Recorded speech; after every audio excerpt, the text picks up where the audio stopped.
All right. Hey there, friends. Welcome back to another episode here this week at Be a Warrior podcast.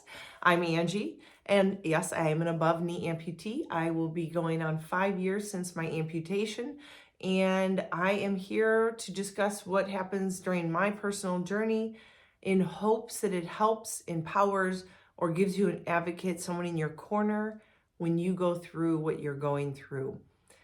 And like I've said in the past, my first and ultimate goal was, I'm going through this and I feel like I've come out the other side doing pretty well, making the goals that I wanted, setting and making those goals and living a good life, no regrets, no looking back, wishing something different had happened, okay with my decision to amputate because it was my decision ultimately. And I'm using that journey to help other amputees. But what I have found out is as I speak, I realize that so many of the things that I talk about actually pertain to anybody going through any hard times, which I think is kind of ironic because just because you're an amputee doesn't mean you don't have other issues. And just because you're not an amputee doesn't mean what I'm talking about wouldn't work for whatever you're dealing with. And so I have friends on both ends of the spectrum, amputees, recent amputees, and those people that are just struggling medically. And so I'm hoping what you hear being here today, if you're new, welcome. I hope this helps you. I hope you know someone you can share this with. If you're a student going into this field, I hope this helps you and you share it with other students because I really would love to spread the positivity of becoming an amputee because it isn't necessarily a really bad thing. And my journey and a couple other people that I have met through this journey have proven to me time and time again that just because we've become amputees doesn't mean we live a lesser life or that we have issues that can't be overcome. And so I'm really kind of hoping that with this podcast, you learn a little bit more about amputee life. If you're curious about it or if you're living it and you're struggling, I hope this empowers you to know there is light at the end of the tunnel. If there's ever really an end, it kind of just keeps going. Last week, if you listened, last week was called Are You Listening? And it was really about delving into listening to your gut and listening to what you are feeling inside when it comes to several things, whether it is the medical relationship you are in with your prosthetist, your surgeon, even your general practitioner. If they're not hearing you or listening to you and your gut is telling you that you deserve better or there has to be someone that listens that does this, you're probably right. And I want you to start listening to your gut. And you really kind of know. I don't think you really need to get into such a bad place that it's impossible to reverse the damage done before you start listening. But it's also that same feeling of if I had known this before, I probably would have eliminated, the hindsight. So you don't want to wait too long. And I say this because I know several people going through battles with infection and doctors not listening, and they kind of are feeling something that is unsettling to them and they want answers, but they're not sure how to turn that corner. And if you have people that are listening to you, when you speak these words and what you're going through with all honesty, burying it all, you will probably hear the answer in the way you're speaking. Sometimes it just takes the one good friend to sit down and let you just spew everything you're going through for them to say, you hear yourself, right? You're struggling with this. Why don't you just get a second opinion? Or why don't you change doctors? Or why don't you see somebody else? And those are those aha moments that you finally get. And so I hope that you're finding people like that. If you missed it last week, I really hope you'll jump into that. I also said last week that if you waited till this week, that I was going to have a challenge. And this week, I'm going to talk about the secrets to my success. And I measure my success different, right? Success, like pain, is different levels for different people. For some people, success might be not having to use their wheelchair anymore. It doesn't matter what it looks like. It might be on crutches or cane or walker. For other people, success might be making the Paralympic team. And for others, it's somewhere in that range between not being on the couch and being an Olympic athlete. And so there is a wide range of what success means to you. For me, it is setting goals, achieving those goals so I can set more goals and keep plugging forward, but doing it in a way that radiates love, positivity, acceptance where I'm at, and drawing other people in to help them achieve the same things. So that is my definition for success for me. And I wanted to take you through the idea of getting a prosthetic. And we've talked about this before in this podcast. People think the amputation is the hardest part. And then once you wake up, all is good. You heal and you start walking, right? And no big deal. The problem is no one understands what it's like to throw on a prosthetic and try to walk again with something attached to your leg like you're some robot. And there is a whole massive learning curve that goes with that. Not to mention the dealing of wounds and pain and nerve issues, nerve damage, phantom sensation, phantom pains, and just the way things work, not to mention strength.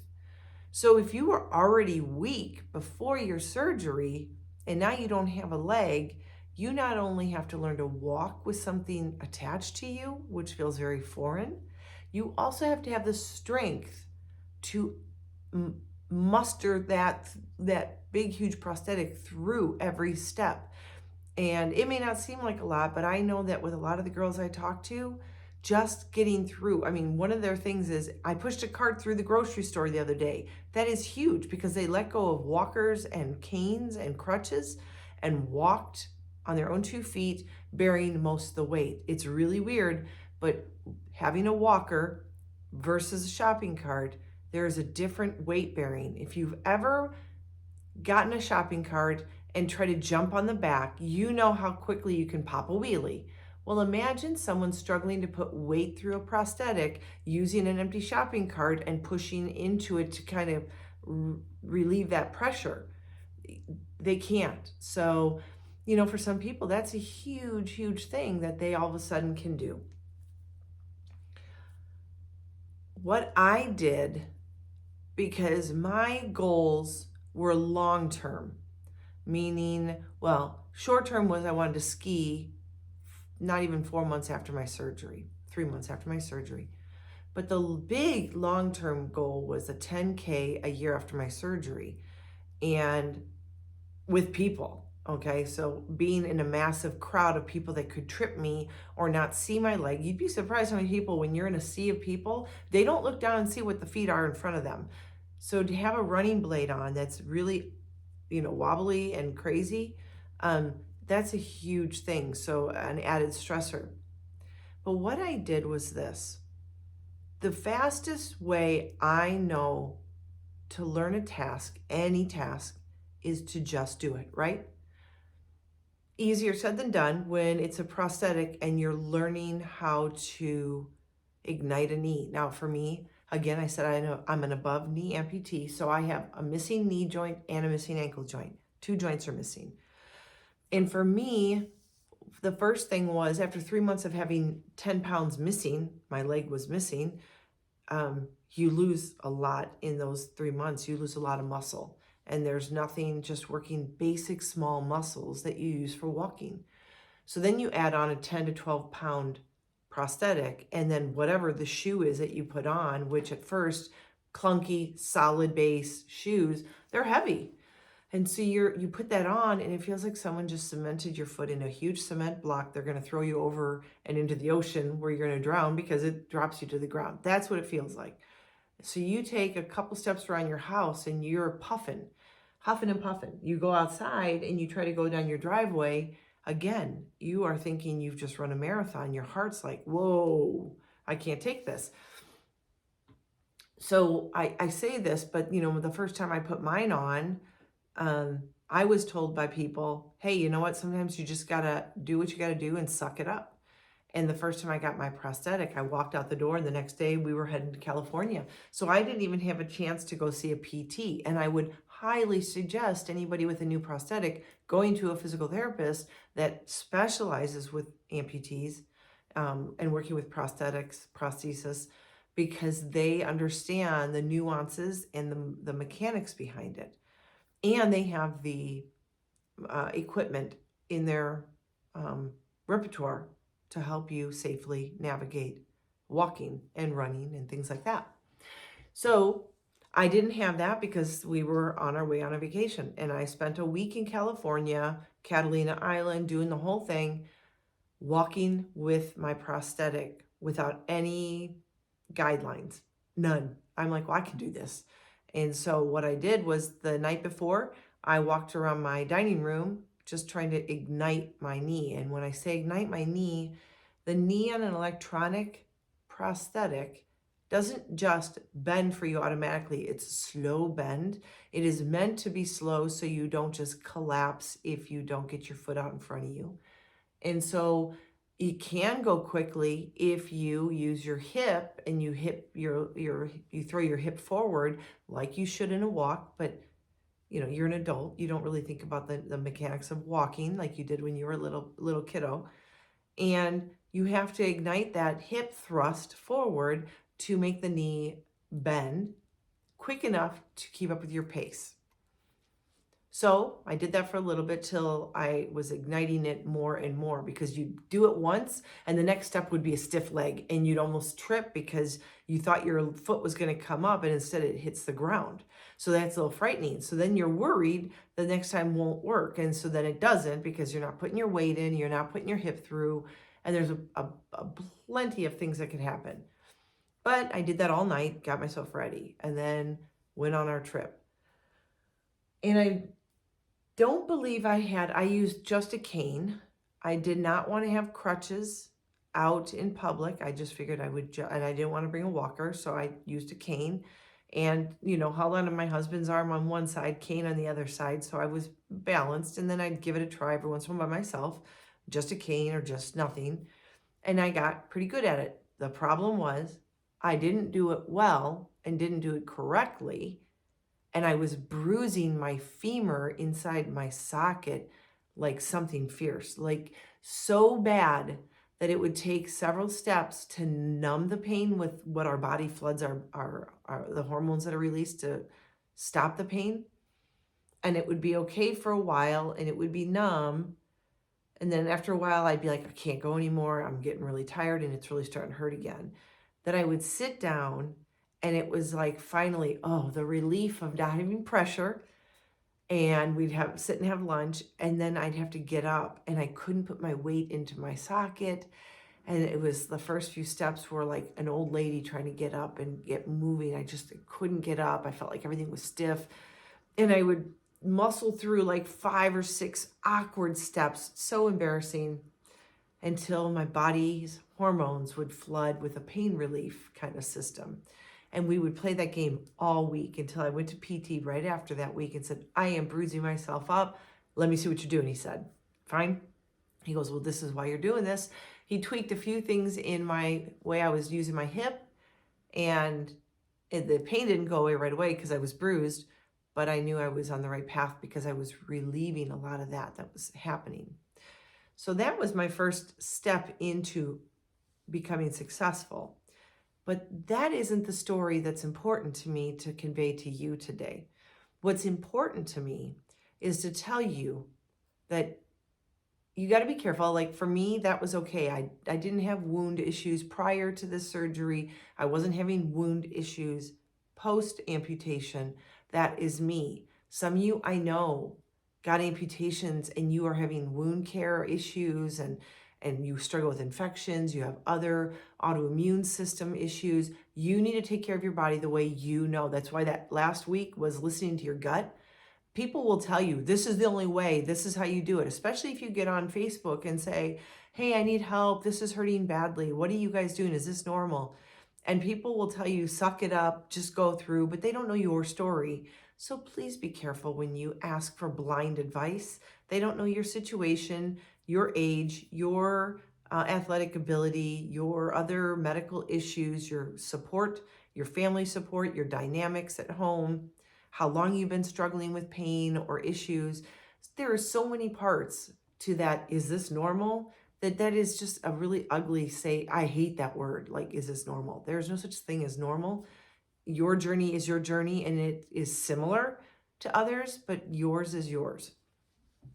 And I say that because I know too many people that listen to that person that blindly gives major advice, like they know everything.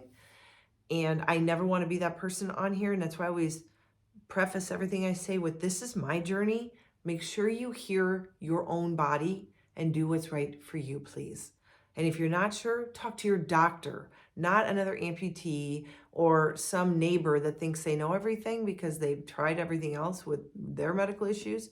You are unique. Your doctor knows you. You know your body. Listen to them. Listen to all that. But what does help in any task, in anything you do in life, is, you've heard practice makes perfect. Not necessarily perfect, but what I was taught when I was in karate, where I got myself hurt in the first place, was that practice makes permanence. So you want to practice walking well. Don't get lazy. When you get lazy, take a break, because then you practice bad posture, bad gait, and all that. But permanence, that is the key. The more you use your leg, the more permanent that feeling becomes. And like muscle memory, it will get easier over time. And also your muscles will start to build up the small muscle twitches you need to be able to lug through a huge prosthetic. So how did I do that? Because you know what? I hate treadmills. I mean, if you love them, that is a great way. Put it on slow and practice your gait. Get on a treadmill. But I hate them. So I wanted to get out and walk. Well, the problem with just walking in our neighborhood is obviously different textures of cement, brick, curbs, ramps. You have to be careful. Each step can be a little different, but it is also all the same. Every step hits the same spot. When you walk a straight path down your street, you're hitting your foot the same way. Well, for me, that was a real struggle. And I'm the kind of person that likes a carrot put in front of me. I like doing something for my own ego and to build me up. But I really, when it comes to walking like that, I like the carrot in front of me, the extrinsic rewards. So before they became really popular at COVID, back when I had my amputation in 2019, that year, I must have amassed 10 virtual races. And no, I'd say maybe more like 8. I've got probably about 16 under my belt now. And I've really slowed down this last year on doing them. But virtual races, and I would do big ones, like this one's a 3-month one and you have to get 150 miles. So what would I do? I would see when my start date was, when the end date was, how many days is that, divide that by that amount of miles. What do I have to do every day to hit that? And I promised myself, and you can join these groups. So you order the medal, you order the race bib, you get into that group, and then they send you a link to become a part of a special Facebook group where people cheer each other on and they're all going for the same goal. I will guarantee you there are no other amputees really doing those. I was the only one in hundreds on those first few big ones. And people would say, you motivate me by what you're doing. And I'd say, well, thank you. That motivates me more. So it's a win-win, right? But I would post a picture of me and I would state in no uncertain terms, I am doing this so I can get used to using my prosthetic. And I will make all these miles. The first one was, anytime I'm in it, I'm counting every step towards my miles. So to get 150, I wouldn't go out and do 2 miles a day walking. I would try to amass 2 miles a day steps, doing everything. And it might be a short walk. Maybe it's a half-mile walk, But what else did I do? I hit the grocery store, I cleaned up our house, I did the laundry, took the dog out, all those steps I would put together, and I would calculate my miles day by day.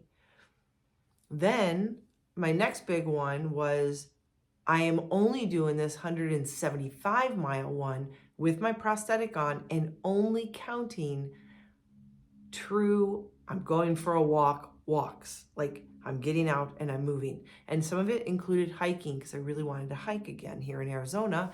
It was beautiful and I wanted to hike in the fall. And I would not allow me to count my daily steps, but only the steps I did by the miles I put on doing exercise. And then the third one was another 150 miler. And that one I posted on that Facebook group. It was the same group each time. They did these big ones 4 times a year, the spring, the summer, the fall, and the winter ones, all between 150 and 175 miles each one, usually 3 to 4 months, obviously. And that one I said, I'm only counting miles I do in my running blade. And those I counted steps too, because the running blade, just walking in the running blade is a chore. And so I would literally drive to the grocery store in my running blade and do the groceries in the store in my running blade, open hinged and everything. And any steps I took in my running blade, that's what I counted. And when I posted that on social media, it made me accountable for what I was doing. And I wouldn't let myself down and I wouldn't let myself cheat. So I didn't want to cheat myself. I wouldn't shortchange myself. But guess what it did do? It made me get my leg on every morning and focus on the goal at hand. And that literally became my ultimate goal every day. How many miles did I do? How many miles? And I would tell my husband, I've done this many miles today. I've put this many steps in today. I was back up to 18,000 steps. In a prosthetic, that is a lot of steps. Some of you aren't even getting 18,000 when you have 2 legs. So that is how I got good, in my mind, good enough right now at that time in my prosthetic.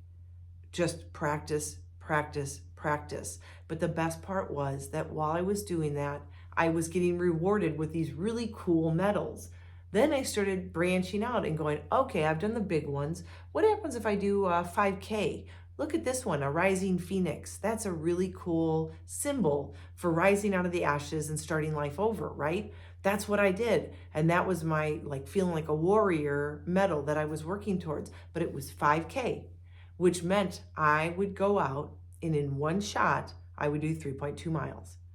No matter what it took me to do it, running blade, where I ran and walked, or just out walking 3.2 miles. And if you know anything about me, my first year was great, but right after my first year, I developed a really bad symptomatic neuroma.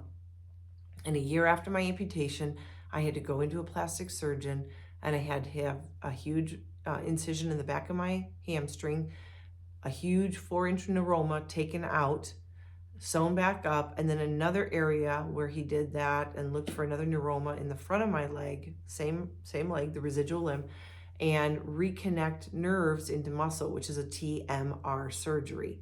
And I did that a year after healing. So a year after surgery is pretty much considered tissues healed. And here I was again, stepping backwards and having to go through that and wait for healing before I could wear my prosthetic. But I'll tell you what, the journey to get to that point was all based on not giving up, putting my leg on every morning and saying, this is what I'm doing. This is the only way to get better and to learn how to deal with the ups and downs of a prosthetic fit. And I did. I went through a lot of prosthetics. I mean, there's pictures you've seen on my social media page and everything of me sitting behind all my sockets. I think I've had a total of 15 or 16 sockets. And most of those were done in the first 3.5 years. And so it's a lot of change on your leg and your skin when you're changing your prosthetic socket out every couple months. It's like getting brand new shoes every time and having to break them in. And then you break them in and then it doesn't fit because you've already outgrown it or undergrown it as you atrophy and you lose weight.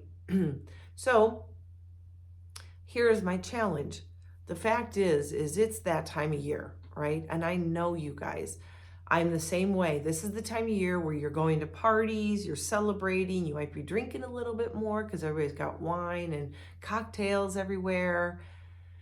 And you're going to a lot of family get-togethers. Thanksgiving's coming, then you got Christmas, and this is when everybody kind of tanks on their goal setting. So I'm here to challenge you today. Now, at the end of my podcast, I always do a call to action. This one's going to be a challenge call to action. And what I'm going to be doing is I'm going to be posting on all my different social media platforms a race that I am going to do. I'm going to register for, and I'm going to get it handled and get it done by the end of the year. By 2023, I'm going to finish 2023 strong and thinking of my own physical health, which will then aid in my mental and emotional health. And I am not going to allow myself to succumb to eating garbage, gaining weight, and feeling bad about myself and not getting out and being active. Here in Arizona, this is the best time to be active. I know for some of you, this is going to be a huge challenge. If you are struggling medically or you have an amputation, I will tell you, you could still do this challenge because you know what? There are more ways to skin a cat than outside running or walking a virtual race. Races can be a recumbent bike, a normal bike, going hiking, swimming, walking. You can do a row machine. You can do a treadmill. You can do a hand cycle if your legs are not working for you. Let's see, there are other things. What are other things I was thinking about doing? You could do paddle boarding, kayaking kind of things, depending on where you live, surfing. But the sky's the limit. You can do whatever it takes to gain miles towards this race.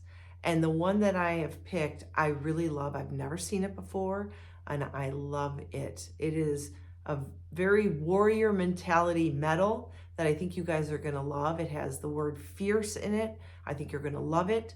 I don't believe it is more geared towards women, but it might be. It's not the Wonder Woman race. I did do that one, but I want you to join my team. So I want you to be looking on my social media platforms through either TikTok or Facebook or Instagram for how to sign up to be on my team. And then we can set out to hit this goal before 2023 ends. Now, like I said, some of you are like, well, that's great, but you know what? I'm laid up. I can't do anything. What is the one thing you can do with what is working that will keep you feeling optimistic and keep you in a healthy state of mind? And like I said, some people cannot use their bottom half of their body. So what can you do? You know, maybe you challenge yourself to do so many workouts, like an hour workout is, I don't know, we had an equation on this, so many miles.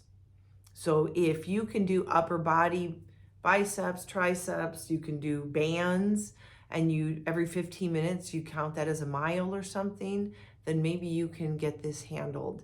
And I just, no excuses. That's where it's at. And that's the only reason that I was able to be successful, is because I know that in the last 5 years, the days that I've had excuses are the days that I usually feel like crap about myself, because excuses are a dime a dozen. Anybody can make an excuse why they didn't get to the gym, didn't get out to do this, that, or the other. It is the strong warrior personality that says there are no excuses. I can do this. And the benefit of that is not only are you breaking free of a negative behavior, the benefits on the other end, once you have actually done the task at hand, is one of completion, and you feel great about yourself, and it makes you rise up and say, I can do this. There are many times I didn't want to go to the gym, but thank God my boys would push me, and I'd get to the gym not feeling it, and I'd start doing a little workout. Then a good song would come on in my AirPods, and all of a sudden, the next thing I know, I worked out an hour, and I left sore, tired, but the good sore. And I was like, thank God I went. So this is me challenging you to rise up and be a warrior right now. The hardest time of the year, we can all come up with excuses. I have too much on my plate. I'm doing too much. You know what? If it is push-ups, sit-ups, or planks, leg raises next to your bed, right before you go to bed every night, then that is what your goal is. That little bit, I am telling you honestly, when I was laid up and I didn't have my prosthetic right after surgery, I was doing push-ups with one leg, I was doing sit-ups, one leg, and I was doing all that. And I'll tell you what, that got me strong and ready for the challenges ahead. And the challenges were trying to muscle through a big prosthetic now that my leg was weaker. So you can do it. There is nothing that is going to block you except you. So if you are ready for a challenge, I want you to bust out of that way. And I think what I'm going to try to do is put a link in this on my website, www.bawarrior360.com, where I post this. I'm going to put a link to sign up for the race I'm going to do. And it's a virtual race. We can connect on social media, but it is do it at your own time, your own pace, and how you can do it. And then set the goal that by 2023, it's done. And that when you get that medal, you are going to just be so in love with the process. And then the next thing you'll know, like me, I don't need that as much anymore. I get one every once in a while, but only because I am already comfortable in my leg. I don't really need to work on that. But every once in a while, I need to kickstart a better habit, because even I will get to the point of sitting around on my butt and doing nothing. When we lost our dog 2 weeks ago, I was drained, emotionally drained, and I didn't do anything but cuddle with my other one. And it got very comfortable after 2 weeks. The 1 week was because it was actually 3 weeks. 1 week was because she was not well at all, and I was just loving on her. And then when she passed, I was so grief-stricken, I couldn't move. And so I spent a week of that, and then another week just loving on my other pup, who I realized missed her too. So you can easily get caught up in a very bad spiral downward, and then you add in all the holiday events and the hoopla and the I don't have time scheduling. And I get it. I'm the person that throws like 15 parties in 2 months to see how many I can get in, and we're traveling. But I am going to do this. This is for me. This I'm doing for me. And when I do something that's for me, that's healthy, then I'm also doing it for my friends and family, because then I'm going to be healthier, which means I'm going to be around longer for everybody. I think that's a good thing. You know, some days I think my husband's like, oy vey, but he sticks with me through thick and thin. And I want to be around for him and my boys for a long, long time, which means I need to make sure that I'm staying healthy now so that I don't struggle when I turn 70, 80, 90 years old. So who's with me? I'm looking for warriors. I want people that want to make a change and want to start with one step at a time. And if you need help and you're not sure how you can do it, reach out to me. I'm going to try to build the team on social media so we can all stay connected as we go through it, lifting each other up on the hard days and praising each other on the wonderful things we're accomplishing as a team. So I'm looking for people that are struggling right now, and you don't have to be an amputee. You don't. If you are struggling and you want to start a positive mindset and a positive, healthy lifestyle and not be that January 1st person that's doing a New Year's Eve or New Year's Day goals, don't do that. Those resolutions fizzle after 2 months max. Start now. If you can do something healthy and positive daily between now and the end of the year, when it's the hardest because of our schedules and all the things that go on, then January will be a breeze, and you won't be starting 10 pounds heavier. You're going to be starting or continuing where you left off, feeling good and great about yourself and loving yourself. So let's do this together. And if you are struggling with fears, understand that that is part of a challenge. There are going to be things that scare you about challenging yourself to 100 miles. Sounds like a lot, but you can do this. Even if you're an amputee just learning to walk, you count every step you're in your prosthetic. That way you are rewarding yourself for the things that you want to be able to accomplish without thinking about it a couple years down the road. I don't think about my leg. I put it on in the morning. I don't think anything else of it. It is a part of me. It is my body. It is not a foreign object anymore.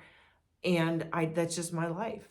But that did not happen overnight. That happened literally with doing these small challenges throughout the first couple of years and rewarding myself with external rewards, but then ultimately the most amazing internal reward, which was accepting my leg the way it is and moving forward as if nothing had changed. So who's with me? Let's do this, warriors. I need you on my team. I want to see how many people we can get on this team. I want to grow this to be a huge, huge thing. So look for the link in my podcast here, but also look on Instagram or on Facebook for the link to be there, because I will be throwing the challenge up on my social media. So if you're not following me, both places, I'm BA Warrior 360. And if you look that up and start following me, you'll see the updates on things like this and my podcasts each week. And if you haven't subscribed or shared, could you please do so? I'm really trying to grow my audience for positivity and hoping I can reach more and more people each week.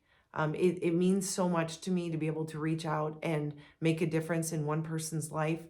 And, if you know someone that's really struggling in any respect, amputee or not, and you want them to have a dose, please share my podcast with them, share my social media with them.